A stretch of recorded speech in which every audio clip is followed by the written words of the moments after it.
ఇక్కడ తరగతిలో ఉండి ఆనందించాను. మరియు ఇప్పుడు హెబ్రీ మొదటి పుస్తకం పౌలు అని మనం కనుగొన్నాము, లేదా మనం నమ్ముచున్నాము. వేదాంత పండితులు ముగింపునకు వచ్చారు. సరిగ్గా దానిని ఏది లేదా ఎవరు రాశారో వారికి తెలియదు.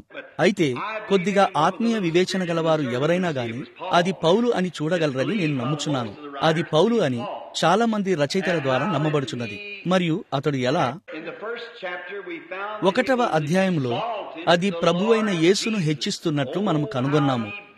ఓ దమస్కు వెళ్లే మార్గములో తాను కలిగి ఉన్న ఆ అనుభవం ద్వారా చూపించుటకు అతడెట్లు తీసుకువచ్చను గదా. ఇప్పుడు పౌలు ప్రారంభము నుండే ఒక నిజమైన వేద పండితుడై ఉండెను. ఆనాటి అత్యుత్తమ బోధకులలో ఒకడైన గమలియేలు ఆధ్వర్యంలో పౌలు బోధించబడ్డాడు. మరియు అతడు తెలివైనవాడు మరియు మేధావి మరియు నిజంగా ఒక వివేకం గల బైబిలు పండితుడై ఉండెను. మరియు నేను దీనిని కనుగొన్నాను. అతడు తన జేబులో అధికారిక ఉత్తర్వులతో ఆ ధన్యకరమైన ప్రాచీన సువార్త మార్గములో ఉన్నవారందరినీ బంధించడానికి అతడు దమస్కు మార్గములో వెళ్లుచున్నప్పుడు అతడు యథార్థంగానే ఉండెను. కాని నేనెల్లప్పుడూ నమ్మునది ఏమిటనగా, స్టెఫెను చనిపోవడాన్ని పౌలు చూశాడు గనక అది నేరుగా అతన్ని తాకి ఉంటుందని నేను తలంచుతున్నాను. అతడు స్టెఫెను మరణానికి సమ్మతించినప్పుడు మరియు అతన్ని రాళ్లతో కొట్టిన వారి వస్త్రాలను పట్టుకున్నప్పుడు అప్పుడు స్టెఫెను యొక్క రక్తము విషయములో పౌలు దోషి అయ్యాడు. మరియు అతడు ఒప్పుకొని ఇట్లన్నాడు, నేను అసలు అర్హుడను కాను ఇట్లు చెప్పాను. ఎందుకనగా నేను ఆయన యొక్క హతసాక్షి అయిన స్టెఫెను యొక్క రక్తాన్ని చిందించాను. ఎందుకనగా అతడు దానికి సాక్ష్యమిచ్చాడు. మరియు మీరు దేనికైనా సాక్ష్యమిచ్చిన ఎడల మీరు సరిగ్గా దానిలో పాలిభాగస్తులైనంత దోషి అవుతారు. కావున మనం సాక్ష్యమిచ్చి, ఓ అవును వారు ఈ ఫలానా మరియు ఫలానా విషయాన్ని చేసి ఉండాల్సింది కాదు అని చెప్పిన ఎడల నీవు చెప్పుచున్న దాని గూర్చి జాగ్రత్త వహించుము. ఎందుకనగా నీ తీర్పు తీర్చు విధానాన్ని బట్టి నీవు దోషి అవుతావు. నీవు నిర్ణయించలేకపోతే ఏమీయూ చెప్పవద్దు, కేవలం దానిని వదిలేయండి. పిదప నీవు క్రైస్తవుడు అని సాక్ష్యమిచ్చినప్పుడు అప్పుడు నీవు దోషివి అవుతావు. చూశారా, నీవు ఒక క్రైస్తవునిగా ఉన్నందుకు దోషివి అవుతావు. మరి నీవు దానికి తగినట్లు జీవించవలసి ఉన్నది. మరియు పరిశుద్ధ గ్రంథములో దేవుడు ఒక వాగ్దానం చేసినప్పుడు, నేను ఇక్కడ చక్రాల కుర్చీలో ఉన్న ఒక వ్యక్తిని చూస్తున్నాను. దేవుడు ఒక వాగ్దానం చేసినప్పుడు ఆయన దానిని నెరవేర్చు వరకు ఆ వాగ్దాన విషయమై ఆయన దోషి అవుతాడు. దేవుడు వాగ్దానం చేసినప్పుడు ఆయన దోషి అవుతాడు. మరియు లేఖనాలు కూడా అవి నెరవేరే వరకు దోషి అవుతాయి. చూశారా, దేవుడు పలికిన ఒక మాటగా అవి సరిగ్గా అక్కడే ఉన్నవి మరియు అది నెరవేర్చబడవలసి ఉన్నది. లేనిచో దేవుడు దోషి అవుతాడు. చూశారా, మరియు కావున పౌలు ఒక బోధకుడైండి మరియు ఆ రోజు దమస్కునకు తన దారిలో వెలుచుండగా దాదాపు అది మధ్యాహ్న సమయమని నేను ఊహిస్తున్నాను. ఆకాశము నుండి అక్కడ ఒక గొప్ప వెలుగు ప్రకాశించినది మరియు అది అతనికి గుడ్డితనము కలగజేసినది. మరియు అతడు భూమి మీద పడిపోయాను. మరి అది ఎవరన్నది తాను తెలుసుకొనగోరాడని అతడు చెప్పెను. ఒక స్వరము మాట్లాడి మరియు ఇట్లు చెప్పెనని అతడు చెప్పెను, సౌలా సౌలా, నీవెందుకు నన్ను హింసించుచున్నావు? అది అపోస్తుల కార్యములు 8వ అధ్యాయమని నేను నమ్ముచున్నాను. మరియు అతడిట్లన్నాడు, నేనెవరిని హింసించుచున్నాను? మరియు ఆ స్వరము తిరిగి వచ్చి మరియు ఇట్లు చెప్పెను, నేను యేసును, ఓ నేను యేసును, మరియు మునికోలలకు ఎదురు తనుట నీకు కష్టము. మరియు అప్పుడు యేసు ఏమైయుండెను? యేసు ఆయన ఆ వెలుగైయుండెను, ప్రకాశించుచున్న ఒక గొప్ప వెలుగైయుండెను. ఇప్పుడు మనల్ని ప్రోత్సహించి మరియు ఇక్కడ ఒక ఆధారాన్ని పొందడానికై ఉన్నది. ఆయన ఒక మానవుడై ఉన్నప్పుడు ఆయన ఒక వెలుగు ఎలా అయ్యాడు? ఇప్పుడు ఏ ఒక్కరూ అక్కడ ఆలయం యొక్క కాపలాదారులైనటువంటి కొంతమంది సైనికులు పౌలుతో ఉన్నారు. నిర్బంధించడానికి పోవుచున్నారు. పౌలు ప్రధాన నాయకుడై ఉన్నాడు మరియు వారి గుంపుల నిమిత్తము మరియు అటువంటి వాటి నిమిత్తము మరియు వారిలోనున్న వారి మతపరమైన నిరీక్షణ నిమిత్తము వారు ఆ ప్రజలను బంధించడానికి వెలుచున్నారు. అయితే ఇప్పుడు ఒక పెద్ద వెలుగుగా యేసు ఇక్కడ ఉండెను. ఇప్పుడు మీకు జ్ఞాపకమున్న ఎడల ఆదిలో యేసు ఒక వెలుగై ఉండెను. యేసే దేవుని నుండి బయటకు వచ్చిన ఆ లోగాస్. మరియు ఆయన ఇశ్రాయేలు పిల్లలను అరణ్యము గుండా నడిపించిన ఆ నిబంధన దూత ఆయనే. మరియు వారు చూసిన ఆ అగ్నిస్తంభము ఆయనే. మరియు ఆయన ఇక్కడ భూమి మీద ఉన్నప్పుడు ఆయన ఇట్లు చెప్పెను, నేను దేవుని యొద్ద నుండి వచ్చి ఉన్నాను మరియు నేను దేవుని యొద్దకు తిరిగి వెలుచున్నాను. కావున ఆయన ఒక అగ్ని స్తంభములో నుండి ఒక మానవునిలోనికి వచ్చిన ఎడల పిదప ఆయన ఉన్న చోటికే తిరిగి వెళ్లిన ఎడల ఆయన మళ్లీ ఒక వెలుగులోనికే వెళ్ళాడు. మరియు పౌలు ఆయనను చూసినప్పుడు అదిగో ఆయన ఒక వెలుగుగా అక్కడ ఉండెను. ఇప్పుడు పౌలుతోనున్న సైనికులందరూ ఆ వెలుగును చూడలేదు. అటువంటప్పుడు ఒకరు చూడగలుగుట మరియు ఇతరులు చూడలేకపోవుట అన్నది సాధ్యమా? నిశ్చయంగా అది సరియే. పౌలు దానిని చూశాడు, కాని ఆ మిగతా వారు ఆ వెలుగును చూడలేదు. ఇప్పుడు పేతురు చెరసాలలో ఉన్నప్పుడు ఈ వెలుగు చెరసాలలోనికి వచ్చి తలుపులు తెరిచినట్లు మనం కనుగొంటాము. మరియు పేతురు వెళ్ళుచున్నప్పుడు వారు బయటకు వెళ్ళగా ఆ వెలుగు మిగతా కాపలాదారులను గుడ్డివారిగా చేసినది. మరియు అతడు తలుపు నొద్దకు వచ్చినప్పుడు అది స్వయంగా దానికదే నిశ్శబ్దంగా తెరుచుకొని అతని వెనుక మూసుకున్నది. లోపలి చెరసాల నుండి అతను బయటి తలుపు వరకు వెళ్ళాడు. అది దానంతట అదే స్వయంగా తెరుచుకున్నది, అలాగే నిశ్శబ్దంగా మూసుకున్నది. ఆపై అతడు ఒక సందు నొద్దకు వెళ్లి నగర వీధిలోనికి వెళ్లిపోయాడు. మరియు నేను కలకంటున్నానా అన్నట్లు అతడు తన కళ్ళను రుద్దుకున్నాడు. ఏమి జరిగినదో అతడికి తెలియదు. కాని ప్రభు యొక్క దూత మోషేను సముద్రం వద్దకు నడిపించి మరియు దానిని పాయలు చేసిన అగ్నిస్తంభముగా ఉన్న అదే దూత ఆ మృత సముద్రము, ఎర్ర సముద్రము ఇరువైపులా గోడవలే నిలిచినది. దాని గుండా ఇశ్రాయేలీలు నడిచి వెళ్ళిరి. మరియు వారు పొంగుచున్న యోర్దాను వద్దకు వచ్చినప్పుడు ఆయన అక్కడ తనను తాను కనబరుచుకోలేదు. కాని ఆయన అక్కడ ఉన్నాడు, ఎందుకంటే ఆయనే దానిని పాయలు చేశాడు. మరియు ఆ మైదానాలన్నీ నీటితో నిండి ఉన్నట్టి ఏప్రిల్ మాసములో వారు దాటి వెళ్లారు. మరియు ఆయన వసంత ఋతువును నిలిపెను. మరియు ఆయన మంచును కరగకుండా చేశాను, ఎందుకంటే అది ఎత్తుగా మరియు మరీ ఎత్తుగా గోడ కట్టలేదు, అది కేవలం నిలిచినది. అది మన యెహోవా, అది మన ప్రభు అయిన యేసు. కేవలం నిలిపివేశను. మరియు వారు పొడి నేల మీద నడిచి వెళ్లారు. ఇప్పుడు ఆయన వారిని గూర్చి జాగ్రత్త వహిస్తాడని దేవుడు వాగ్దానం చేశాడు. కాబట్టి ఆయన తన వాగ్దానానికి బద్ధుడై ఉన్నాడు. ఇప్పుడు పౌలు ఈ విషయాల గురించి ఎరిగిన వాడై మరియు వాటిని తెలుసుకున్నవాడై అతడు భాగ్యవంతుడైనాడు. ఎందుకనగా దేవుడు నేరుగా పౌలుతో మాట్లాడుచుండెను. ఆయన అతనితో ఉన్న సైనికులతో మాట్లాడుటలేదు, ఆయన పౌలుతో మాత్రమే మాట్లాడుచున్నాడు. ఇప్పుడు ప్రభు యొక్క దూత ఒక నక్షత్రం రూపంలో దిగి వచ్చినప్పుడు మరియు ఆ నక్షత్ర పరిశోధకులు, ఆ భారతదేశపు జ్ఞానులు, వారు ఆ నక్షత్రాన్ని చూసినప్పుడు 100 మైళ్ళ వరకు దానిని వెంబడించారు. మరియు అది ప్రతి నక్షత్ర పరిశోధనాశాలను దాటి వెళ్ళినది, ఎందుకంటే వారు నక్షత్రాల ద్వారా కాలాన్ని అధ్యయనం చేస్తారు. మరియు ఆ నక్షత్రాన్ని జ్ఞానులు తప్ప మరెవ్వరూ చూడలేదు. ఓ మై, అది మిమ్మల్ని ఉత్సాహపరచుటలేదా? అప్పుడు మీరు చూడండి, దేవుడు సంస్థలతో వ్యవహరించడు, ఆయన వ్యక్తుల గుంపులతో వ్యవహరించడు, ఆయన ఒక్కొక్కరితో వ్యవహరిస్తాడు. ఆయన వ్యక్తిగతంగా తనను తాను బయలుపరుచుకుంటాడు. మరియు ఇప్పుడు దీనిని చెప్పాలంటే, దీనిని చెప్పుటకు కాదు, దేవుడు నా హృదయమును ఎరిగి ఉన్నాడు. మరియు ఇది వ్యక్తిగతముగా స్వంత ప్రశంసల కొరకు చెప్పుటలేదు, ఇప్పుడు కేవలం అక్కడ ఉండుటకై ఉన్నది. అయితే అదే దేవుడు, అదే యేసు ఈ ఉదయం మనతో ఉన్నాడని మీకు తెలియనా? మీలో ప్రతి ఒక్కరూ ఆయన ఇక్కడ ఉన్నాడన్న దానికి సంబంధించిన ఒక చిన్న వ్యక్తిగత సాక్ష్యమును కలిగి ఉన్నారని మీకు తెలియనా? ఆయన వేరే దినములలో చేయని ఒక కార్యమును ఈ దినమున మన కొరకు చేసి ఉన్నాడు. ఈ దినమున ఆయన తన ఫోటోను తీయబడనిచ్చెను. మనము దానిని సరిగ్గా అక్కడ వ్రేలాడదీసుకున్నాము. చూశారా? ఆ అగ్నిస్తంభము, అది అదే ప్రభు అయిన యేసు. ఆయన ఇప్పుడు ఎలా పనిచేస్తున్నాడో చూడండి. ఆయన అదే ప్రభు అయిన యేసు అయినట్లయితే ఆయన అవే క్రియలు చేస్తాడు. ఎందుకనగా పరిశుద్ధ గ్రంథము ఇట్లు చెప్పుచున్నది, ఆయన నిన్న, నేడు మరియు నిరంతరము ఒక్కటే రీతిగా ఉన్నాడు. ఇప్పుడు ఇది సరైనదా లేక తప్ప అని పౌలు ఏదైనా చెప్పుటకు ముందే మొదట అతడు ఐగుప్తునకు వెళ్లి మరియు అది లేఖనానుసారమైనదా కాదా అని కనుగొనుటకు అక్కడ 3 సంవత్సరాలు గడిపెను. మీకు అసలు అది తెలుసా? పౌలు మారిన తర్వాత అతను 3 సంవత్సరాలు ఐగుప్తునకు వెళ్ళాడు. అక్కడ అతడు నివసించాడు మరియు అక్కడే అతడు ఈ గొప్ప జ్ఞానాన్ని నేర్చుకున్నాడు. ఇప్పుడు ఏ పోలికను చెప్పడం కాదు గాని కేవలం పరిశుద్ధాత్మ ఎలా ఇంకనూ అదే విధంగా ఉన్నాడన్నది నేను మీకు చెప్పుచున్నాను. ఇప్పుడు సంవత్సరాల క్రితం ఈ దూత ప్రత్యక్షమై మరియు సంగతులను చూపించే విషయము ఇక్కడున్న నా సంగమునకు జ్ఞాపకముండును. నేను దాని గూర్చి కొంచెం సందేహమును కలిగి ఉంటిని. పాతకాలపు వారలారా, అది మీ అందరికీ తెలియను.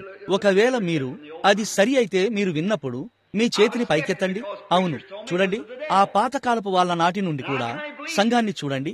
చూశారా, నేను సందేహంతో ఉన్నాను. ఎందుకనగా అది దయ్యపు సంబంధమైనదని బోధకులు నాకు చెప్పారు, మరియు నేను ఒక విధంగా దానిని విశ్వసించాను. కాని నేను వేచియున్నాను. నేను దాని గురించి ఏమీ చెప్పకుండే వాడిని. కాని ఓ ప్రభు నామము స్తుతించబడునుగాక, ఒక రాత్రి అక్కడ ఆయన దిగివచ్చెను, ఒక దేవదూత, మరియు ఆయనే అని దానిని లేఖనాలలో బయలుపరిచెను. మరియు నేను లేఖనాలలో దానిని చూసినప్పుడు అప్పుడు దానితో ప్రపంచ వ్యాప్తంగా బ్రద్దలు చేయడానికై ఆ వర్తమానము ఉన్నది. అక్కడ నుండి ఓరల్ రాబర్ట్స్, ఏఏ ఎలెన్, టామీ ఆస్బాన్, టామీ హిక్స్ మరియు ఇంకేమిటి వారు బయలువెళ్ళినారు. చూశారా, అది ప్రజలకు ఒక వర్తమానమై ఉన్నది. మరియు యేసు నిన్న, నేడు మరియు నిరంతరము ఒక్కటే రీతిగా ఉన్నాడు. లేఖనాల ప్రకారం ఆయన ఒక్కటే రీతిగా ఉన్నాడు. ఆయన ఒక్కటే విధంగా చేస్తాడు. ఆయన ఒక్కటే రీతిగా ఉన్నాడు మరియు ఆయన ఒక్కటే విధంగా పనిచేస్తాడు. ఆయన తనను తాను ఒక్కటే రీతిగా ప్రత్యక్షపరచుకుంటాడు. మరియు ఈ ఉదయమున ఆయన ఇక్కడ ఒక్కటే రీతిగా ఉన్నాడు. ఇప్పుడు మనము ఆయనను చూడవచ్చు, మనము చూడకపోవచ్చు. ఏది ఏమైనప్పటికీ సరిగ్గా ఇప్పుడు ఆయన ఇక్కడ ఉన్నాడన్న ఒక సాక్ష్యాన్ని మనం కలిగి ఉన్నాము. ఇప్పుడు కనుగొన్నది ఏమిటనగా, పౌలు ఈ అనుభవంపై ఆధారపడి మరియు ఈ ఉత్తరాలను వ్రాస్తూ వాటిలో చాలా వరకు చెరసాల నుండి వ్రాశాడు. అతడు పాత నిబంధనను క్రొత్త నిబంధనతో సరిపోల్చాడు. ఇప్పుడు గుర్తుంచుకోండి, ఈ పరిశుద్ధ గ్రంథం యొక్క చివరి రచయిత ప్రేరేపణతో దేవుడు దిగివచ్చి మరియు అతనితో ఇట్లు చెప్పెను, ఎవడైనను దీనితో మరి ఏదైనను కలిపిన ఎడల, లేదా ఎవడైనను దీని నుండి ఏదైనను తీసివేసిన ఎడల, వాడు జీవగ్రంథములో తన భాగము నుండి బయటకు తీసివేయబడతాడు. కాబట్టి మనము దీనికి ఏదైనా ఒక్క విషయమునైనా కలుపుటకు ధైర్యం చేయరాదు. ఓ, అది ఉన్నట్లుగానే అది ఉండవలసినది. దానికి ఏది కలపకూడదు. మరియు దీనిలోనున్న ప్రతి దానికోసం మనం పోరాడాలి. నాకు ఇంకా ఎక్కువ ఏది అవసరం లేదు మరియు తక్కువ ఏమీ అక్కర్లేదు. నాకు అది ఏమి చెప్పుచున్నదో అది మాత్రమే కావాలి. ఇప్పుడు ఈ హెబ్రీ పుస్తకాన్ని నేను ఎన్నుకొనుటకు గల కారణం, ఒక ఉద్దేశం, ఒక విషయం ఈ ఉత్తరమై ఉన్నది. ప్రియమైన బ్రెన్హామ్ సహోదరుడా, మరియు ఆ రీతిగానున్నది. మరియు మనం వాక్యముతో ఉండగోర్చున్నాము. ఇప్పుడు 1వ అధ్యాయం యేసును హెచ్చించుటయ్యి ఉన్నది. కావున ఆయనే ప్రధానుడు. మరియు గత రాత్రి ఆయన ఆ గొప్ప ఆరంభములో ఉండెనని పౌలు మనకు తెలియజేసెను. మరియు ఆయన 7వ అధ్యాయములోని గొప్పవాడైన ఆ షాలేము రాజైన మెల్కీసెదెకేనని మనము కనుగొన్నాము. మరియు ఇప్పుడు ఈ ఉదయం 2వ అధ్యాయములో మనము ఆయనను వేరే కోణము నుండి సమీపించెదము. ఇప్పుడు పౌలు యేసును హెచ్చించుటను గూర్చిన ఈ గొప్ప మహత్తరమైన వర్తమానమును మనకిచ్చిన తర్వాత, అదేదనగా దేవదూతలు కూడా ఆయనను ఆరాధించున్నట్లు చేసెను. మరియు ఇక్కడున్న ఈ భూమి అది ఎంత పురాతనమైనదో అని నేను ఆలోచిస్తున్నాను. మరియు ఆయన ఉత్తరీయము వలె దానిని మడిచివేయును. అయితే అవన్నీయు నశించును, కాని నీవు నిలిచియుందువు. మరియు 2వ అధ్యాయములో లేదా 2వ వచనములో అది ఇట్లున్నదని నేను నమ్ముచున్నాను. ఈ దినములలో ఆయన తన కుమారుని ద్వారా మనతో మాట్లాడెను. మరియు చూడండి, ఆయన పూర్వకాలమందు నానా సమయములలోను నానా విధములుగాను ప్రవక్తల ద్వారా మాట్లాడెను. మనము దాని గుండా వెళ్లి ప్రవక్తలు అంటే ఏమిటి మరియు దేవుడు ప్రవక్తల ద్వారా తన వర్తమానమును ఎలా తీసుకువచ్చాడన్నది కనుగొన్నాము. అయితే ఈ అంత్య దినమున ఆయన తన కుమారుడైన యేసు ద్వారా, అనగా పరిశుద్ధాత్మ ద్వారా మాట్లాడెను. అప్పుడైతే ఆయన ప్రవక్తల ద్వారా మాట్లాడినాడు. పిదప మనము వెనకకు వెళ్లి ఆ ప్రవక్తలందరూ క్రీస్తు యొక్క ఆత్మను తమలో కలిగి ఉన్నారని కనుగొన్నాము. మనము యోసేపు వద్దకు వెళ్లి మరియు అతను క్రీస్తుకు పరిపూర్ణమైన మాదిరిగా ఉన్నాడని కనుగొన్నాము. మోషే వద్దకు వెళ్లి మరియు అతడు క్రీస్తుకు పరిపూర్ణమైన మాదిరి అని కనుగొన్నాము. పిదప మనము దావీదు వద్దకు కూడా వచ్చాము. మరియు ఎందుకో తెలియదు కాని యెరూషలేములో దావీదు త్రోసివేయబడినప్పుడు ఆ కొండపైకి వెళ్లి మరియు ఆ ఒలీవల కొండపై నుండి వెనకకు చూసి అతను తిరస్కరించబడినందుకు యెరూషలేమును గూర్చి ఏడ్చాడు. అప్పటి నుండి 800 సంవత్సరాల తర్వాత దావీదు కుమారుడు యెరూషలేములో రాజుగా తిరస్కరించబడ్డాడు మరియు అదే కొండపై నుండి ఏడ్చాడు. ఓ, క్రీస్తు యొక్క ఆత్మ వ్యక్తులతో వ్యవహరించుచున్నది. ఇప్పుడు పౌలు ఇలా చెప్పడం ప్రారంభించాడు.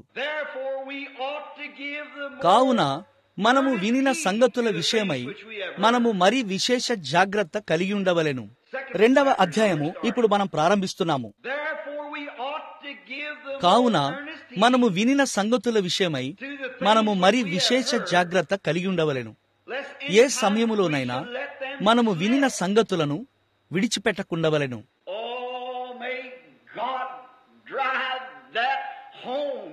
ఓ ఈ ఉదయం ఈ ఆలయములో దేవుడు దానిని ఇంటి వరకు నడిపించునుగాక. పరిశుద్ధాత్మ దానిని మీ హృదయాలలో చాలా లోతుగా నానబెట్టాలని నేను ప్రార్థిస్తున్నాను. మనము వినిన సంగతులను విడిచిపెట్టకుండానట్లు మనము మరి విశేష జాగ్రత్త కలిగి ఉండవలెను. ఆ గొప్ప యెహోవా దిగివచ్చి మరియు ఆయన చేయునటువంటి క్రియలను చేయుటను మరియు లేఖనము వెంబడి లేఖనముతో అది సత్యమని సరిపోల్చబడుటను మనము చూసినప్పుడు మనము ఎటువంటి ప్రజలుగా ఉండవలసి ఉన్నది కదా. మరియు మనము కొన్నిసార్లు దుంగలపైనున్న బొడిపల వలె కూర్చుంటాము మరియు అసలు పట్టింపే లేకుండా ఉంటాము. మనము ప్రతి నిమిషము ప్రజలను క్రీస్తు దగ్గరకు చేర్చే ప్రయత్నంలో తీరిక లేకుండా ఉండవలసి ఉన్నది. మనము సజీవమైన రాళ్లుగా ఉండవలసి ఉన్నది. మనము ఇప్పుడున్నట్లు ఎన్నడూ బద్ధకంగా ఉండకూడదు. మనము సంఘానికి వెళ్తాము మరియు ప్రభు అయిన యేసు ఏదో ఒకటి చేయడాన్ని మనం చూస్తాము, లేదా మనల్ని ఎంతగానో దీవించడం చూస్తాము. మరియు పిదప మనం తిరిగి బయటకు వెళ్లి మరియు ఇట్లు చెప్తాము, చాలా మంచి కూటము. ఇప్పుడు వాక్యం ప్రసంగించబడుట మనము దాన్ని ఆనందిస్తాము, కానీ ముఖ్యమైన విషయం అది కాదు. అది కాదు. మనం సాధారణంగా ప్రభువును ఆరాధించినట్లు వాక్యాన్ని బోధించబడటం ముగిసిన తర్వాత మనం ఆయనను ఆరాధించడం కాదండి. అది అద్భుతమే, కానీ మన జీవితంలో ప్రతి గడియ మనం ఆయనను ఆరాధించాలి. మనము పనిలో ఉన్నప్పుడు మనం ఆయనను ఆరాధించాలి. అవకాశం వచ్చిన ప్రతిసారి ఆయనను గూర్చి సాక్ష్యమించడం ద్వారా ప్రభువును ఆరాధించాలి. మీరు చూసినచో మీలో కొందరు స్త్రీలు తప్పిదములో ఉన్న ఒక స్త్రీని చూసిన ఎడల ఆమెను పట్టుకొని మరియు ఇట్లు చెప్పుట ద్వారా ప్రభువును ఆరాధించండి. సహోదరి, ఇంతకంటే శ్రేష్టమైన ఒక జీవితం ఉన్నది. పురుషులారా, మీ పని వద్ద ప్రభు యొక్క నామమును ఒక వ్యక్తి వ్యర్థంగా ఉపయోగించడాన్ని మీరు విన్నప్పుడు మీరు ఆ అవకాశాన్ని ఉపయోగించుకొని మరియు అక్కడికి వెళ్లి అతని చెయ్యి పట్టుకొని మరియు ఇట్లు చెప్పండి, అయ్యా, దీనికంటే శ్రేష్టమైన జీవితం ఉన్నది. నీవు అట్టి మాటలను ఉపయోగించకూడదు. మరియు అతనికి సాత్వికమైన సున్నితమైన విధానంలో చెప్పండి. ఆ విషయములన్నీ ఆరాధనే. మరియు ఎవరైనా అనారోగ్యంతో ఉండుటను మనం చూసినప్పుడు ఇక చేసేదేమీ లేదని వైద్యుడు చెప్పినప్పుడు ప్రార్థనకు సమాధానమిచ్చే ఒక పరలోకపు దేవుడు ఉన్నాడు అని వారికి చెప్పుట ద్వారా మనము దేవుణ్ణి ఆరాధించవలసి ఉన్నది. మరియు అవి జరుగుతూ మరియు చేయబడుటను మనం చూస్తున్నట్టి ఆ కార్యములు జరుగుటను మనం చూసినప్పుడు మనము ఈ విషయాలను ఎన్నడూ జారిపోనివ్వకూడదు. మనము వాటిని మన వ్రేళ్ల సందుల నుండి వెళ్లిపోనిస్తుంటాము. ఈరోజు గొప్ప పెంతుకోస్తు సంఘముతో ఉన్న విషయం అదే. అది వారి చేతులలో ఉండగా వారు ఆ పంట యొక్క పూతనే వారి వ్రేళ్ల నుండి జారిపోనిచ్చారు. అయితే వారు ఏమి చేశారో చూడండి. వారు ఆ మిగతా సంఘాల వలనే చేశారు. వారు కోరాహు బాటలో పరిగెత్తి మరియు నశించారు, మరియు కయ్యూను మార్గములో వెళ్లి మరియు కోరాహు చేసినట్లు తిరస్కారము చేసి నశించిరి. వారు సంస్థాగతమైపోయారు. మనమందరం ఒకటిగా ఉండగలిగే సహోదరత్వాన్ని కలిగి ఉండడానికి బదులు వారు తమను తాము సంస్థగా ఏర్పాటు చేసుకున్నారు. చిన్న సంస్థలను మరియు చిన్న ఇజములను తయారు చేసి అక్కడ నుండి మొలకెత్తి మరియు సహోదర భావాన్ని బద్దలు చేశారు.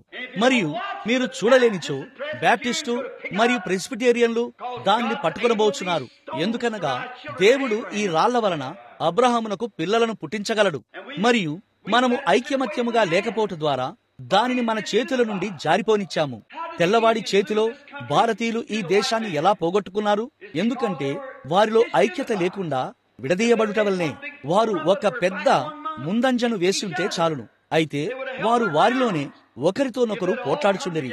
వారు అందరూ కలిసికట్టుగా ఉన్నచో వారు తమ రాజ్యాలను నిలబెట్టుకొని ఉందురు. మనము దానిని ఎలా పోగొట్టుకొనబోచున్నాము? ఎందుకంటే మనము విడదీయబడి ఉన్నాము. దేవునితో మనకున్న అనుభవాన్ని మనం ఎలా కోల్పోతామంటే మనము విడదీస్తాము. మనము ఒక దానిని స్థాపించి మరియు దీనిని మెథడిస్టు అని మరియు దీనిని బ్యాప్టిస్టు అని మరియు దీనిని అసెంబ్లీస్ అని, మరియు ఇది వన్నెస్ అని, మరియు ఇది మరొకటని, మరియు చర్చ్ ఆఫ్ గాడ్ అని, మరియు నాజరిన్ అని, పిలిగ్రిమ్ హోలీనెస్ అని పిలుస్తాము. మనము క్రీస్తు యొక్క శరీరాన్ని విడదీస్తాము. మనము ఎన్నడూ విడదీయబడకూడదు. మన ఆలోచనల్లో భేదమును కలిగి ఉండవచ్చును, కానీ మనము హృదయపూర్వకంగా సహోదరులుగా ఉందాము. మనము అట్లుండాలని దేవుడు కోరుచున్నాడు. ఆయన దేవుని సంఘమంతటి కొరకు మరణించాడు, మరియు మనము ఐక్యమత్యము లేకుండా ఉండగోరుటలేదు. ఇప్పుడు ఏ సమయములోనైనా మనము వాటిని విడిచిపెట్టకుండానట్లు మనము విశేష జాగ్రత్త కలిగి ఉండవలెను. ఎందుకనగా దేవదూతల ద్వారా పలకబడిన వాక్యము స్థిరపరచబడినందున, మీరు దీనిని విన్నారా? దేవదూతల ద్వారా పలకబడిన వాక్యము. ఇప్పుడు దూత అనగా ఒక వర్తమానికుడు. దూత అనే పదానికి అర్థం ఒక వర్తమానికుడు. మరియు ఇక్కడ మొదటి పుస్తకములో ఇప్పుడే చూశాను, దేవుడు పూర్వకాలమందు నానా సమయములలోను నానా విధములుగాను ప్రవక్తల ద్వారా పితరులతో మాట్లాడెను. వారు దేవుని వర్తమానికులు.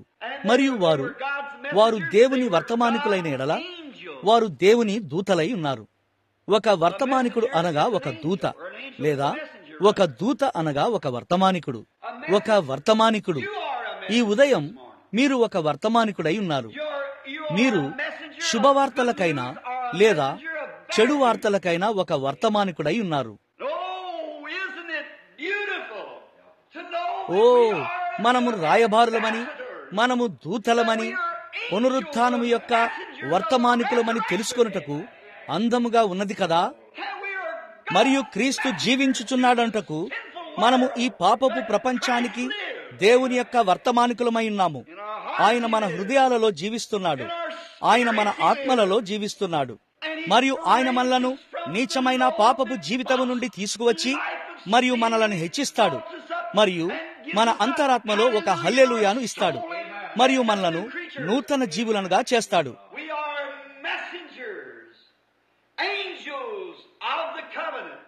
మనము వర్తమానికులము, నిబంధన దూతలమై ఉన్నాము. ఎంత అద్భుతము! మరియు ఇప్పుడు పాత నిబంధనలో దేవదూతల ద్వారా పలకబడిన వాక్యము స్థిరపరచబడినట్లయితే ఆ విధంగా అది సరిగ్గానే ఉండాలి. పాత నిబంధనలో ఒక ప్రవక్త యొక్క వాక్యము ప్రత్యక్షపరచబడే ముందు అది పరీక్షించబడి మరియు నిరూపించబడాలి. ఈనాడు మనలాగా వారు దాని విషయములో వదులుగా లేరు. ఊరకే బయటకు వెళ్లి మరియు ఓ దేవునికి మహిమ, అది అంతే అని ఏదైనా ఒక ఉద్వేగాన్ని లేదా మరి దేనినైనా కలిగి ఉంటున్నారు. మీరు పొరపడుచున్నారు. బైబిలు చెప్పినది ఏమిటనగా, అంత్యదినములలో దయ్యము క్రైస్తవ్యాన్ని చాలా దగ్గరగా అనుకరిస్తుంది. సాధ్యమైతే ఏర్పరచబడిన వారిని సైతము మోసము చేస్తుంది. అది నిజం. కావున మనం దానిని పరీక్షించాలి. మరియు వారు వారి కాలములో దానిని ఎట్లు పరీక్షించారు? ఊరీము తుమీము వద్ద దానిలో ఆ రాళ్లను కలిగి ఉన్నట్టి అహరోను యొక్క ఎఫోదు, సూర్యకాంతం, కెంపు, వజ్రము, మాణిక్యము, నీలము, ఈ 12 గోత్రకర్తల జన్మను సూచించే ఆ రాళ్లన్నీ అహరోను యొక్క ఎఫోదులో ఉండెను. మరియు ఒక ప్రవక్త ప్రవచించినప్పుడు మరియు ఆ పవిత్రమైన వెలుగు దాని మీద మెరిసినప్పుడు దేవుడిట్లు చెప్పెను, అది సత్యమైనది. కానీ అది ఎంత వాస్తవంగా కనిపించినప్పటికీ అది దాని మీద ప్రకాశించని ఎడల అది సత్యము కాదు. కావున ఆ ఊరీము తుమీము ఆ యాజకత్వంతో పాటే వెళ్లిపోయినది. అయితే ఈనాడు ఈ పరిశుద్ధ గ్రంథమే దేవుని యొక్క ఊరీము తుమీము. మరియు ఒక ప్రవక్త ప్రవచించినప్పుడు అది ఖచ్చితంగా పరిశుద్ధ గ్రంథముతో మెరవవలసినది. అప్పుడు దేవుడు చెప్పును. అప్పుడు ఆయన దిగివచ్చి మరియు దానిని రుజువు చేయును. ఓ, నేను ఈ రోజు దేవుణ్ణి ఎంతగా మహిమపరచగలను. నేను ఆలయమును విడిచి వెళ్తున్నప్పుడు ఇటువంటి మరొక ఆదివారం ఉదయమును గూర్చి నేను ఆలోచిస్తున్నాను. మరియు మీరు ఏడుస్తూ మరియు నన్ను వెళ్ళవద్దని అడుగుచుండిరి. కానీ నేను దావీదు మరియు గొల్యాతుపై బోధించినప్పుడు, మరి అద్భుతాలు జరిగే రోజులు గతించిపోయినవని చెప్పే ఆ చల్లబారిన భిన్నమైన ప్రపంచాన్ని మీరు ఎలా ఎదుర్కొనబోతున్నారు? నేను చెప్పాను, ఒక పెద్ద దిగ్గజం ఉన్నాడు మరియు మనం అతన్ని చంపగలిగిన వెంటనే మిగిలిన వారు ధైర్యం తెచ్చుకుంటారు. మరియు ప్రభువు దానిని అనుగ్రహించాడు. మరియు పిదప ఒక ఓరల్ రాబర్ట్స్ మరియు ఒక జాగర్స్ మరియు మొదలగు వారు ఉన్నారు. ఖడ్గాన్ని లాగి మరియు మేము శత్రువులతో పోరాడి వారి నోళ్లు మూయించి దేశము నుండి వెళ్ళగొట్టాము. అద్భుతాలు జరగవని వారు చెప్పలేరు, ఎందుకనగా అవి ఇక్కడ ఉన్నాయి. నిశ్చయంగా దేవుని వాక్యము నిత్యమైనది. అది ఊరీము మీద మెరిసింది, వాక్యము మీద మెరిసింది. అదే ఆయన యొక్క ఊరీము తుమ్మిము. మరియు అది దానిపై ప్రకాశించినప్పుడు అది సానుకూలంగా ఉంది. మరియు అవసరతలో ఉన్న ఎవరికైనా నీవొక పాపివై ఉండి ఎలా రక్షించబడాలని నీవు తెలుసుకొనగోరుచున్న ఎడల ప్రభు అయిన యేసుక్రీస్తునందు నమ్మికయించుము. ఈనాడు మీరు చేయవలసిన అనేక కార్యములు మనకున్నవి. క్రొత్త పేజీలను తిరగేయాలి. రక్షించబట్టుకు మీరు దీనిని చేయాలి మరియు దానిని చేయాలి. నేను ఫిలిప్పీ చెరసాల అధికారి గురించి ఆలోచిస్తున్నాను. ఈ అధికారి పౌలును ఇట్లు అడిగెను, రక్షణ పొందుటకు నేను ఏమి చేయవలను? అది మీరు లేదా నేను అయితే అతను చేయకూడని కార్యములను మనం అతనికి చెప్పి ఉండేవారం. నీవు మద్యపానం మానేయాలి, నీవు జూదమాడుటను ఆపివేయాలి, నీవు దీనిని మానేయాలి, నీవు దానిని మానేయాలి. పౌలు ఎన్నడూ అతనికి అట్లు చెప్పలేదు. ఆయన కేవలం అతడు చేయవలసిన కార్యములనే అతనికి చెప్పెను. ప్రభు అయిన యేసునందు విశ్వాసముంచుము మరియు నీవు రక్షించబడదు. ఇప్పుడు నా మాటలు విని నన్ను పంపిన వాని యందు విశ్వాసముంచువాడు నిత్య జీవము గలవాడు. అదే ఊరీము తుమ్మిము ప్రకాశించుటయై ఉన్నది. పరిశుద్ధ యోహాను 5:24. నీ వ్యాధులన్నిటినీ స్వస్థపరచు యెహోవాను నేనే. యాకోబు 5:14. పెద్దలను పిలిపింపవలెను, వారు ప్రభు నామమున నూనె రాసి వారిని అభిషేకించవలెను. విశ్వాస సహితమైన ప్రార్థన రోగిని స్వస్థపరచును. ఊరీము మెరుస్తుంది. చూశారా, అది దేవుని యొక్క నిత్యమైన వాక్యము. ఎంతమంది నాస్తిక, అవిశ్వాస, అజ్ఞేయవాదులు, సంశయవాదులు లేచినా నేను లెక్క చేయను. దేవుడు తన వాక్యపక్షమున నిలబడును. ఆయన దానిని చేస్తాడని ఆయన వాగ్దానం చేశాడు. మరియు ఏ సమయములోనైనా మనం వాటిని విడిచిపెట్టకుండానట్లు మనము విన్న ఈ విషయాల పట్ల మనము విశేష జాగ్రత్త కలిగి ఉండవలెను. ఏలైనగా దేవదూతలు, ప్రవక్తలు చెప్పిన మాట స్థిరపరచబడినచో అవి స్థిరపరచబడినా మనము దీని మీద ఒక వారం మాట్లాడవచ్చును. మోషే మాట్లాడినప్పుడు అది స్థిరపరచబడినదా? అది నిశ్చయముగా స్థిరపరచబడెను. ఏలియా ఆ పర్వతం మీద ఉన్నప్పుడు సంగతి ఏమిటి? ప్రభు అతనితో ఇట్లు చెప్పెను, ఏలియా అక్కడికి వెళ్ళుము, నేను నీతో అక్కడ ఉంటాను. కొంత సహవాసం కావలేను. దేవుడు తన ప్రజలతో సహవాసం చేయడానికి ఇష్టపడతాడు. కానీ ఆయన మనతో సహవాసం చేయడానికి చాలినంత ఎక్కువ సమయము మనం నిలబడము. మనము ఒక స్థలము నుండి మరొక స్థలమునకు పరిగెత్తుచు మరియు వాటితో అస్సలు తీరిక లేకుండా ఉన్నాము. ఏలియా ఊరకుండుము. ఆయన 3 సంవత్సరాలు మరియు 6 నెలల సహవాసమును కోరుకున్నాడు. మనమైతే అతి కష్టంగా ఆయనకు 3 నిమిషాల సమయం కూడా ఇవ్వలేము. 3 సంవత్సరాలు మరియు 6 మాసముల నిరంతర సహవాసం. ఓ, నేను దానిని ప్రేమిస్తున్నాను. ఇట్లు చెప్పెను, వంట గురించి చింతించకు, మేము దానిని ఇదివరకే పరిష్కరించాము. కాకులు నీకు ఆహారం ఇవ్వబోచున్నవి మరియు అంతా బాగానే ఉండబోచున్నది. నాకు కేవలం కొంత సహవాసము కావలెను. ఈ వృద్ధ ప్రవక్త ఏలియా అక్కడ ఆ పర్వతం మీద కూర్చుని ఉన్నాడు. అతడు దేవునితో సహవాసం కలిగి ఉంటున్నప్పుడు ఎందుకు ఆ కెప్టెన్ ఇట్లన్నాడు, నేను పైకి వెళ్లి మరియు అతన్ని తీసుకువస్తానని నేను నమ్ముచున్నాను. ఇప్పుడు ఆ సహవాసాన్ని బ్రద్దలు చేయడానికి మీరు ఎన్నడూ ప్రయత్నించకండి. అయితే ఆ నాయకుడు 50 మంది ఉన్న తన గొప్ప సైన్యముతో పైకి వచ్చాడు మరియు అతనిట్లన్నాడు, ఏలియా, నేను నిన్ను తీసుకువెళ్ళడానికి వచ్చాను. మరియు ఏలియా లేచి నిలబడ్డాడు. గమనించండి, ఇదిగో ప్రభు యొక్క ప్రవక్త ఇక్కడ ఉన్నాడు. అతడు అన్నాడు, నేను ప్రభు యొక్క సేవకుడినైన ఎడల ఆకాశము నుండి అగ్ని వచ్చి మిమ్మల్ని దహించునుగాక. మరియు అగ్ని క్రిందికి దిగి వచ్చినది. ఆ కెప్టెన్ ఇట్లన్నాడు, ఓ, మీకు తెలుసా? లేదా రాజు ఇట్లన్నాడు, అది బహుశా ఒక పిడుగు కావచ్చు, కేవలం అటుగా వెలుచున్న ఒక మెరుపు, మరియు అది వారిని తాకి ఉండవచ్చును. నేను మరో 50 మందిని పంపుతాను. ఏలియా లేచి నిలబడ్డాడు. అతడు దూతలలో ఒకడు. అతని మాట స్థిరమైనది. తప్పుగా చేయబడిన ప్రతి దానికి అతడు తిరిగి చెల్లింపజేయవలసి ఉండెను. అతను చెప్పాడు, నేను ప్రభు యొక్క సేవకుడనైతే అగ్ని వచ్చునుగాక. మరియు 250 మంది కాలిపోయారు. అది సరే, ప్రతి దానికి ప్రతిఫలం. ఎందుకనగా దేవదూతల ద్వారా పలకబడిన వాక్యము స్థిరపరచబడినందున మరియు ప్రతి అతిక్రమమును అవిధేయతయు న్యాయమైన ప్రతిఫలము పొంది ఉండగా, ఇప్పుడు ఇక్కడ గొప్ప విషయమున్నది. తదుపరి వచనం, మనము ఎలాగూ తప్పించుకొందుము. మనము ఎలాగూ తప్పించుకొందుము. అతడు ప్రభు యొక్క దూత అయినందున ఏలియా యొక్క స్వరము నాశనాన్ని తీసుకొస్తే క్రీస్తు యొక్క స్వరము మాట్లాడుచుండగా మనము ఎలా తప్పించుకుంటాము? లేదా అది క్రీస్తు యొక్క స్వరం అయిన ఎడల మీకు ప్రార్థన చేయబడినప్పుడు మనము ఎలా విఫలమవ్వగలము? రోగుల కొరకు ప్రార్థించమని క్రీస్తు తన సంఘమును అభిషేకించిన ఎడల మరియు ఆయన వారికి ఏమి చేయమని చెప్పెనో సంఘము దానిని చేయుచున్న ఎడల మరి అప్పుడది ఎన్నడైనా ఎలా విఫలమవ్వగలదు? అది కుదరదు. మీరు విఫలమవ్వవచ్చు, కానీ అది విఫలమవ్వలేదు. మరియు మీరు దానిని గైకొన్నంత కాలము అది మిమ్మల్ని తీసుకొని వెళ్ళును. మీరు విఫలమైన ఎడల మీకు మీరుగానే మీరు విఫలమయ్యారు. మీరు వాక్యము నుండి దూరంగా వెళ్లిపోయారు. అయితే మీరు వాక్యముతో ఉన్నంత కాలం అది విఫలమవ్వజాలదు. ప్రవక్తల వాక్యము ఫలానా మరియు ఫలానా విషయాన్ని చేసినప్పుడు క్రీస్తు యొక్క వాక్యము ఇంకెంతగా ఉంటుంది? ఇంత గొప్ప రక్షణను నిర్లక్ష్యము చేసిన ఎడల మనము ఎలాగూ తప్పించుకొందుము? అట్టి రక్షణ ప్రభు బోధించుటి చేత ఆరంభమై వారితో కూడా సాక్ష్యమిచ్చుచుండగా వినిన వారి చేత మనకు దృఢపరచబడెను. దాన్ని గూర్చి ఆలోచించండి. అది ప్రభు చేత పలకబడినది. మనము ఎన్నిసార్లు వెనక్కి వెళ్ళగలము? సరిగ్గా ఇక్కడే మనము 1 గంట పాటు ఎక్కడ ఆగగలం? యేసు వచ్చినప్పుడు ఆయన నిన్న, నేడు మరియు నిరంతరము ఒకటే రీతిగా ఉన్నాడు.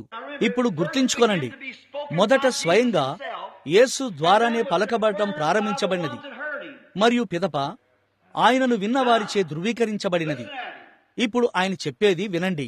ఆయన భూమి మీదకి వచ్చినప్పుడు తాను ఒక స్వస్థపరచు వాడనని చెప్పుకొనలేదు. ఆయన ఇట్లు చెప్పెను, ఈ క్రియలు చేయునది నేను కాను, అది నా యందు నివసించు నా తండ్రి అయి ఉన్నాడు. ఆయనే ఈ క్రియలను చేయుచున్నాడు. తండ్రి ఏది చేయుటను కుమారుడు చూచునో అదే కాని తనంతట తాను ఏదియూ చేయనేరడు. పరిశుద్ధ యోహాను 5:19. ఫిలిప్పు ఆయన వద్దకు వచ్చినప్పుడు గమనించండి, నతానియేలు ఫిలిప్పు మారిన తర్వాత అతను వెళ్లి నతానియేలును తీసుకువచ్చెను. ఇట్లు చెప్పెను, వచ్చి మేము ఎవరిని కనుగొన్నామో చూడుము, యోసేపు కుమారుడైన నజరేడగు యేసును. మరియు అతను అన్నాడు, నజరేతు నుండి మంచిది ఏదైనా రాగలదా? ఇట్లు చెప్పెను, వచ్చి చూడుము, ఒప్పించబడవలసిన మార్గము అదే, దానిని నిరూపించండి. వచ్చి మరియు చూడుము. ఓ, అది నేను విన్న అత్యుత్తమమైన విషయమై ఉన్నది. వచ్చి మరియు మీ కొరకు మీరే కనుక్కోండి. ప్రక్క దోవలో నిలబడి మరియు విమర్శించకండి, కానీ అన్ని విషయాలను నిరూపించి మరియు మేలైన దానిని గట్టిగా పట్టుకోండి. వచ్చి మరియు చూడుము. దారి పొడవునా మాట్లాడుకుంటూ వారు వెళ్లారు. అతను ప్రభు అయిన యేసు యొక్క సన్నిధిలోనికి వచ్చినప్పుడు ఆయన ఇట్లా అన్నాడు, ఇదిగో ఇతడు ఏ కపటమును లేని ఇశ్రాయేలీయుడు. అది దాదాపు అతని చర్మమునంతా ఒలిచివేసినది. అతను చుట్టూ చూసి ఇట్లా అన్నాడు, సరే బోధకుడా, నీవు నన్ను అసలు ఎప్పుడు తెలుసుకున్నావు? నీవు నన్ను ఎప్పుడు చూడలేదు. నన్ను నీవు ఎలాగూ ఎరుగుదువు? ఫిలిప్పు అన్నాడు.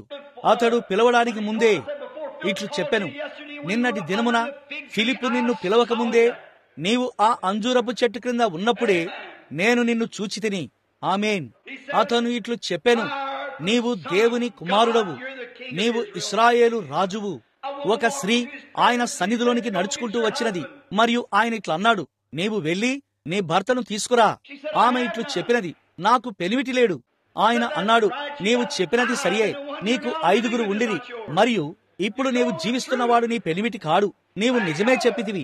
దానిని గురించి ఆలోచించండి. ఆమె ఇట్లా అన్నది, అయ్యా, నీ ఒక ప్రవక్తవని నేను గ్రహించుచున్నాను.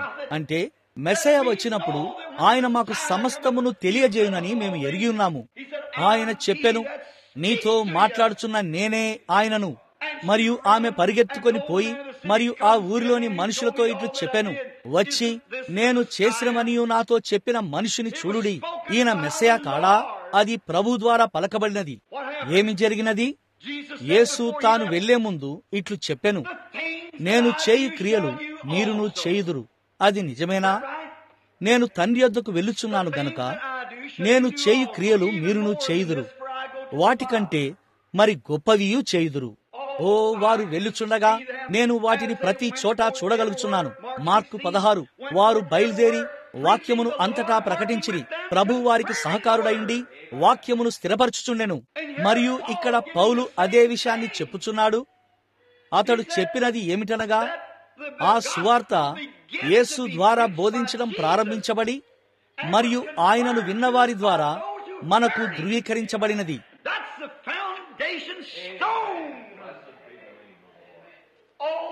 అదే పునాది రాయి. ఓ ప్రభు నామము స్తుతించబడునుగాక. అది ఏ పునాది రాయి. మరియు ఆలోచిస్తే 2000 సంవత్సరాలు గడిచినవి. నాస్తికులు, అవిశ్వాసులు మరియు సంశయవాదులు మరియు అజ్ఞేయతావాదులు లేచారు. కానీ ఈనాడు అదే యేసు తనను వినేవారి ద్వారా తన వాక్యమును అదే విధానములో ధృవీకరిస్తున్నాడు. ఈయన మాట వినుడి అంటే కేవలం ఒక ప్రసంగం వినమని కాదు, అంటే ఆయన చెప్పేది వినమని అర్థం. అవును, మనము ఎలా తప్పించుకుందుము? మనకు తప్పించుకునే దారి ఏది?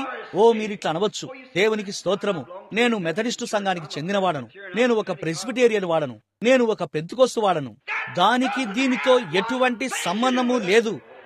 మరియు మీరు ప్రక్కదోవ పట్టి దీనిని ఒక ఆత్మలతో మాట్లాడుటయని, లేక ఏదో మనస్సును చదువుటయని, లేక ఏదో ఒక దయ్యమని, లేదా మరేదో అని మీరు పిలువగోరతారు.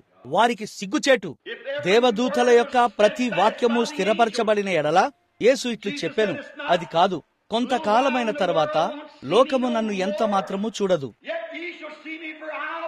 అయినను మీరు నన్ను చూతురు. ఏలైనగా నేను యుగ సమాప్తి వరకు మీతోను మీలోను ఉందును. మరియు ఆయన తన వాక్యాన్ని ధృవీకరించుటను కొనసాగించడానికి క్రిందికి వచ్చుటను మనం చూసినప్పుడు, మనం వేరొక సంఘమునకు లేదా ఏదైనా మత సంస్థకు లేదా సంఘశాఖకు లేదా ఏదైనా మన సొంత చిన్న పెంపుడు సిద్ధాంతమునకు మనము సహకారంగా ఉంటే మనము ఎలాగూ తప్పించుకుందుము? మీరు విడిచిపెట్టడం మంచిది.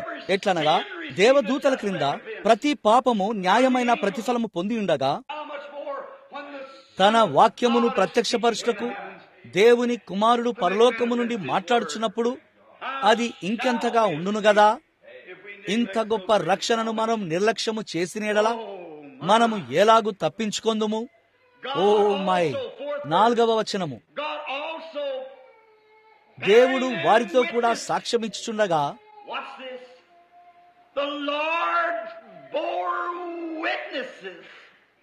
దీనిని గమనించండి, ప్రభువు సాక్ష్యములిచ్చెను. ఓ, నేను దాని విషయమై చాలా సంతోషంగా ఉన్నాను. ప్రభువే సాక్ష్యమిచ్చెను.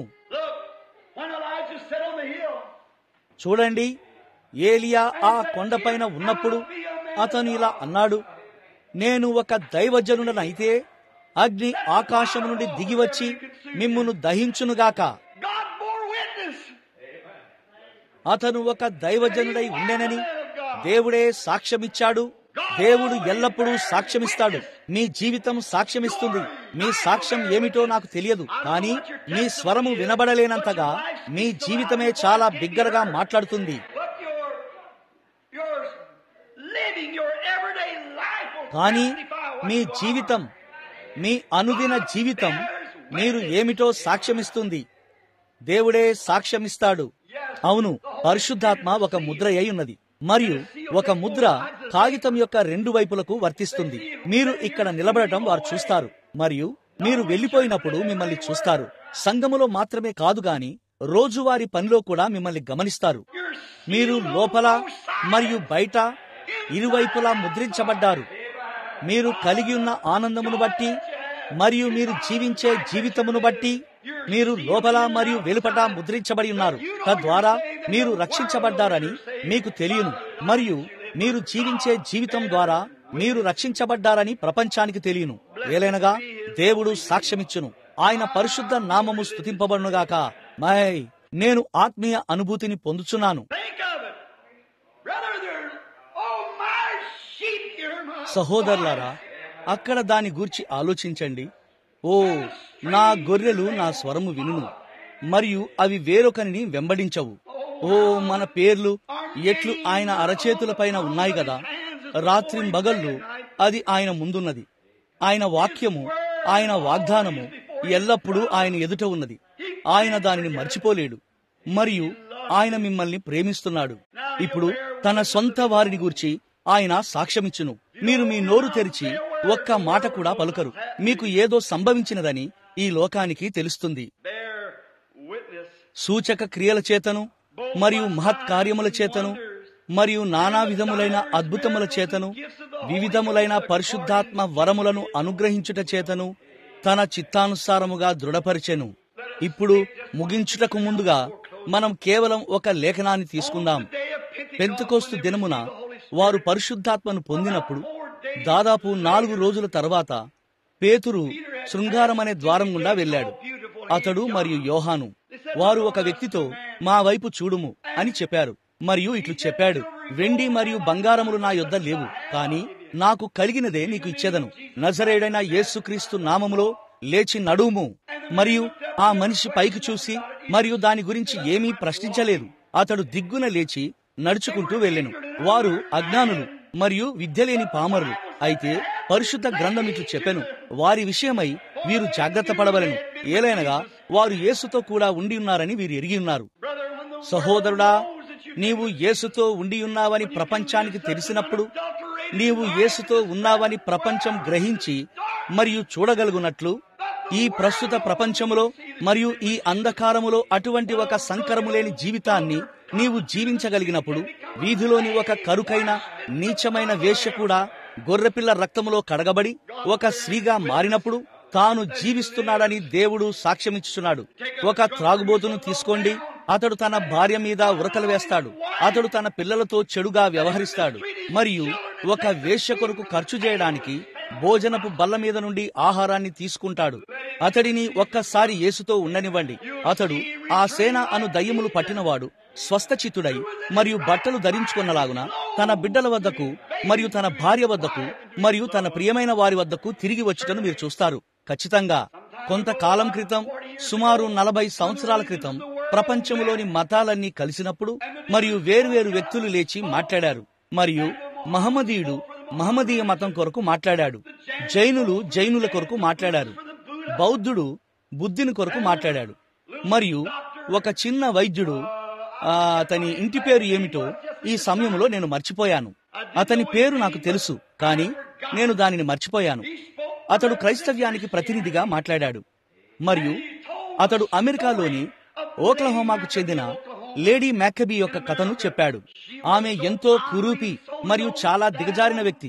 ఎంతగా అంటే వారు ఆమెను చంపడానికి వెళ్ళినప్పుడు వారు ఆమెపై చేతులు కూడా పెట్టలేదు. ఆమె అంత అసభ్యంగా మరియు నీచంగా ఉంది. ఆమె 4 గుర్రముల జట్కా బండిని నడుపుతూ వీధి గుండా వెళ్ళినప్పుడు సిగరెట్టు త్రాగుచూ జట్కా బండి నడుపుతూ మరియు ఆ ఓక్లహోమాలోని చట్టాలను, రికార్డులను ఉల్లంఘించిన ఒక అభియోగంపై వారు ఆమెను అరెస్టు చేశారు. మరియు ఆమె ఎంత నీచంగా మరియు మురికిగా ఉండేనంటే ఆమె ఉన్న చోటికి సమాజము అస్సలు వెళ్లేవారు కారు. ఎంతగా అంటే మరణదండన అమలు చేయువారు ఆమెను చంపబోవునప్పుడు వారు ఆమెను ఉరితీయలేదు. వారు ఆమెను చంపడానికి కేవలం ఆమెపై తారు పోసి మరియు ఈకలను వేశారు. మరియు ఈ చిన్న బోధకుడు ఆమె కథను చెప్పినప్పుడు ఏ విధంగా చెప్పాడంటే, ఆ ప్రజలు తమ కుర్చీలలో కూర్చుని తరువాత ఏమి జరగబోవునో అని ఆతృతతో వినుచుండిరి. అతడు ఈ విషయానికి వచ్చినప్పుడు చాలా నీచంగా, మురికిగా, దిగజారి ఉన్నది. ఎట్లనగా చట్టం కూడా ఆమెతో వ్యవహరించగోరలేదు. ఆమె అంతగా దిగజారిపోయింది. అతడు ఆ కథను చెప్పిన విధానాన్ని బట్టి చూస్తే పాతాళములోనున్న దయ్యం కూడా అటువంటి ఒక వ్యక్తిని తృణీకరిస్తుంది. పిదప అతడిట్లు చెప్పెను, ప్రపంచములోని మత పెద్దలారా, లేడీ మ్యాకబీ చేతులను శుభ్రం చేసే దేనినైనా మీ మతం కలిగి ఉన్నదా? అందరూ నిశ్శబ్దంగా ఉండిపోయారు. అప్పుడు అతడు తన చేతులతో చప్పట్లు కొట్టి మరియు గాలిలో పైకి గెంతాడు. అతడు చెప్పాడు, దేవునికే మహిమ. యేసు క్రీస్తు రక్తము ఆమె చేతులను మాత్రమే శుభ్రపరచడం కాదు గాని అది ఆమె హృదయాన్ని కూడా శుభ్రపరుస్తుంది మరియు ఆమెను ఆయన వధువుగా చేస్తుంది. మీకు చెప్పేదను, ఎంత అద్భుతమైన కృప, ఎంతో మధురమైన స్వరము నా వంటి ఒక నీచుని రక్షించెను. నేను ఒకనాడు తప్పిపోయాను, కాని నేడు కనుగొనబడ్డాను. నేను అంధుడనై ఉంటిని, కాని ఇప్పుడు నేను చూచుచున్నాను. నా హృదయమునకు భయమును నేర్పినది కృపయే. నా భయములన్నిటినీ పారద్రోలినది కృపయే. నేను మొదటిగా నమ్మిన ఆ ఘడియలో ఆ కృప ఎంత ప్రశస్తముగా ప్రత్యక్షమైనదో. నిశ్చయంగా అటువంటి దానిని మనం నిర్లక్ష్యం చేసిన ఎడల మనం ఎలాగూ తప్పించుకొందుము? మీరు తినటం నిర్లక్ష్యం చేస్తే మీరు చనిపోతారు. మీరు ఒక మలుపు త్రిప్పేటప్పుడు నిర్లక్ష్యం చేస్తే మీరు దేనికో గుద్దుకుంటారు. మీరు ఆవును పాలు పితకడంలో నిర్లక్ష్యం చేస్తే అది ఎండిపోతుంది. మీరు మీ దంతాలను నిర్లక్ష్యం చేస్తే మీరు వాటన్నిటినీ పీకివేయవలసి ఉంటుంది. నిశ్చయంగా మీ నిర్లక్ష్యానికి మీరు వెల చెల్లిస్తారు.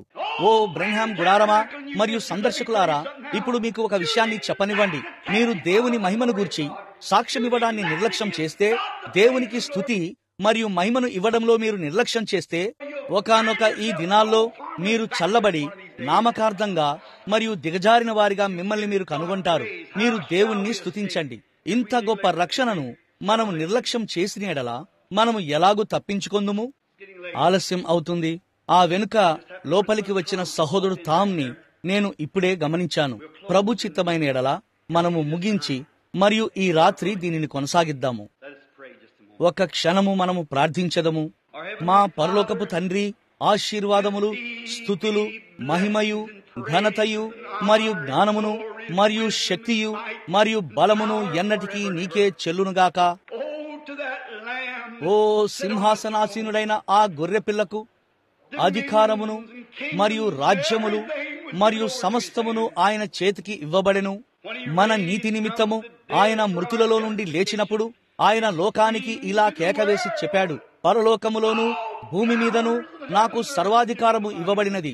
కావున మీరు సర్వలోకమునకు వెళ్లి సర్వ సృష్టికి స్వార్థను ప్రకటించుడి. మరణమగుచున్న ఓ ప్రియమైన గొర్రెపిల్ల, నీ అమూల్యమైన రక్తము ఎన్నటికీ దాని శక్తిని కోల్పోదు.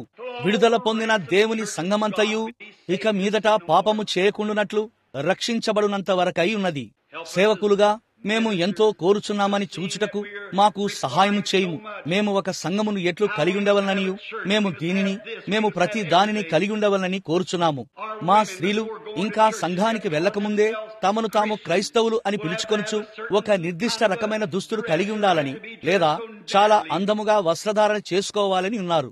మరియు బోధకులు వారు రావడానికి ముందు చాలా డబ్బును కలిగి ఉండవలననియు మరియు ప్రతిదీ ఫలానా విధంగా ఉండవలనని ఉన్నారు. ఓ క్రీస్తు, దేవదూతల పరిచర్య క్రింద వారెట్లు గొర్రె చర్మములను మరియు మేక చర్మములను వేసుకొని సంచరించారని, భూమి యొక్క గుహలలోను మరియు సొరంగములలోనూ నివసించారని, వారు కఠినమైన హింసల క్రింద సంచరించి మరి అయినప్పటికీ విశ్వాసమును విడిచిపెట్టలేదు అని నేను ఇక్కడ చదివినప్పుడు మేము ఎట్లు తప్పించుకొందుము? మాకు ప్రభు అయిన యేసు మంచి గృహాలను, కార్లను, బట్టలను మరియు ఆహారాన్ని ఇచ్చియుండగా మరియు మేము గొనుగుచు కూర్చొని సోమరులుగా ఉన్నాము. మేము బయటకు వెళ్లి మరియు దాని విషయమై ఏదైనా చేయుటకు ఎన్నడూ ప్రయత్నించము. దేవా, మేమెట్లు తప్పించుకొందుము? ఓ ప్రభువా, ఈ ఉదయం నీవు ప్రతి హృదయములోను ఆ పాతకాలపు మారు మనసును రగిలించాలని నేను ప్రార్థిస్తున్నాను. తద్వారా ప్రజలు దాని కొరకు ఏమైనా చేయుదురు. పగటి వెలుగు ప్రకాశిస్తుండగానే మనము పనిచేద్దాము. ఎందుకంటే సూర్యుడు వేగంగా అస్తమించుచున్నాడు మరియు నాగరికత వెళ్లిపోచున్నది మరియు ఇక సమయము ఉండదు. అది నిత్యత్వములోనికి కలిసిపోవును. ఓ దేవా, ఈ రోజు మేము తాజా దర్శనముతో వెలులాగునా అనుగ్రహించుము. పాపులను ఎట్లు సంప్రదించి మరియు వారిని క్రీస్తు వద్దకు ఎట్లు నడిపించాలో తెలుసుకొనుటకు జ్ఞానమును, అవగాహనను అనుగ్రహించుము. ప్రభువా, నీ సేవకుని ప్రార్థనను ఆలకించుము. క్రీస్తును తమ రక్షకునిగా ఎరుగని వారు ఎవరైనా ఇక్కడ ఉన్న ఎడల మీ చెయ్యి పైకెత్తి మరియు ఇట్లు చెప్పుదురా అని నేను అడుగుచున్నాను. బ్రెన్హామ్ సహోదరుడా, నన్ను జ్ఞాపకం చేసుకునుము. మీరు కేవలం మీ చెయ్యి పైకెత్తి ఇట్లు చెప్పుదురా? నన్ను జ్ఞాపకం చేసుకునుము. నేను ఒక క్రైస్తవుడిగా ఉండగోర్చున్నాను. ఇకపై దాన్ని ఎంత మాత్రమూ నిర్లక్ష్యం చేయకూడదనుకుంటున్నాను. ఆ వెనుక, అయ్యా, దేవుడు నిన్ను దీవించునుగాక. ఇంకా ఎవరైనా ఇట్లు చెప్పుదురా? బ్రెన్హామ్ సహోదరుడా, నేను నా చెయ్యి పైకెత్తగోర్చున్నాను మరియు నేను క్రీస్తును నా రక్షకునిగా అంగీకరించగోర్చున్నాను. నేను ఇంతకాలం నిర్లక్ష్యం చేశాను. ఓ, నిశ్చయంగా నేను సంఘానికి వెళ్తాను. నేను సంఘానికి చెందినవాడిని.